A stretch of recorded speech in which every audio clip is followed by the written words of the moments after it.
कोणाच्या बहिणीपर्यंत, कोणाच्या मुलीपर्यंत, कोणाच्या बायकोपर्यंत जाईल एवढं नका नालायकपणा करू गड्या. 2 दिवसापूर्वी त्यांनी कीर्तनात सांगितलं की कीर्तन करायची सुद्धा इच्छा राहिली नाही. अरे त्यांनी कीर्तनात सांगितलंय तुम्हाला आणि मला की गरिबांनी कर्ज काढून लग्न करू नका. ठीक आहे, मान्य आहे. आता लोक काढतात म्हणून त्यांनी सांगितलंय. अरे पण त्यांची परिस्थिती तुमच्या आणि माझ्यापेक्षा चांगली आहे. संप्रदायात एवढं मोठं 30-35 वर्षापासून जो माणूस दररोज 2-2, 3-3 कीर्तन करतोय, बोलणाऱ्या माणसाने थोडा विचार केला पाहिजेत की आपण कोणाला बोलतोय, काय बोलतोय, काय चाललंय महाराष्ट्रामध्ये मला काही कळत नाही महाराज.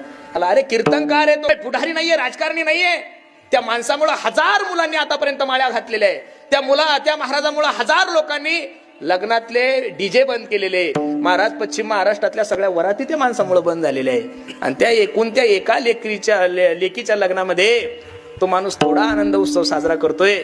तर आपण लोकांनी काही बी तोंड सुख घ्यायचं. अरे मोबाईल जरी तुमच्या बापाचा असेल तरी कमेंट करताना थोडी तरी अक्कल असली पाहिजे की आपण कोणाला बोलतोय. ज्या माणसाला पोरगी आहे महाराज, तो माणूस चुकून सुद्धा चुकीची कमेंट करणार नाहीये. म्हणून महाराज किती आमच्यासारख्या लोकांनी कीर्तन केले म्हणजे इंदुरीकर महाराजसारखा परत माणूस होईल का महाराज? 30 वर्ष ज्या माणसाने किंचितही क्रेज कमी होऊ दिली नाही, एवढं सोपं नाहीये महाराज.